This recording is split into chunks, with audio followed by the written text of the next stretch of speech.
ஒரு உதாரணத்துக்கு America Russia மேல திடீர்னு நியூக்ளியர் பாம் போட்டுருச்சு. ரஷ்யாவே வந்துட்டு யாருமே இல்ல. பெரிய அ புட்டின் இல்ல, ராணுவ தளபதிகள் இல்ல. இப்படி எல்லாருமே இறந்துடுறாங்க. அப்படின்ற பட்சத்துல நம்ம முதல்லயே சொன்ன மாரி, "நான் செத்தாலும் உன்ன சும்மா விடமாட்டேன்டா" அப்படின்னு சொன்னேன்ல. அந்த மாரி அங்க தான் இந்த டெட் ஹேண்ட் வந்து வேலை செய்யும். ஸோ ரஷ்யா மேல இப்போ ஒரு நியூக்ளியர் அட்டாக் நடந்துருச்சு அப்படின்னா, இந்த டெட் ஹேண்ட் ஆட்டோமேட்டிக்கா மொத்த ரஷ்யா ஃபுல்லா அவங்க வச்சிருக்க அந்த கிரவுண்ட் சென்சார்ஸ் புதைச்சு வச்சிருக்க அந்த கிரவுண்ட் சென்சார்ஸ் ஆக்டிவேட் ஆயிடும். இந்த கிரவுண்ட் சென்சார்ஸ் ஆனது ஏர் ரேடியேஷன்ஸ வந்து அப்சர்வ் பண்ணும். நியூக்ளியர் அட்டாக் நடந்திருக்கா? அந்த நியூக்ளியருக்கான ரேடியேஷன்ஸ் இருக்கா? ஏர் பிரஷர் இருக்கா?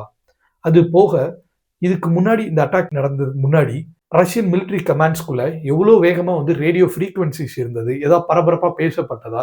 இப்படி எல்லாத்தையுமே அப்சர்வ் பண்ணி கடைசியா டெட் ஹேண்ட் வந்துட்டு டாப் மோஸ்ட் ரஷ்யன் மிலிட்டரி கமாண்டுக்கு ஒரு சிக்னல் அனுப்பும். இந்த சிக்னல் அனுப்பி 15 நிமிஷத்துக்குள்ள அங்க இருந்து யாராவது இந்த டெட் ஹேண்ட ஆஃப் பண்ணணும். அப்படி இந்த டெட் ஹேண்ட யாரும் ஆஃப் பண்ணல அப்படின்னா, டெட் ஹேண்ட் என்ன புரிஞ்சுக்கும் அப்படின்னா, ரஷ்யா அழிஞ்சிருச்சு. ரஷ்யாக்கு மேல அதாவது இந்த டெட் ஹேண்டுக்கு மேல கமாண்ட் குடுக்குறதுக்கு யாருமே கிடையாது அப்படின்னு சொல்லி, இந்த டெட் ஹேண்ட் ஒரு ராக்கெட்ட லான்ச் பண்ணும்.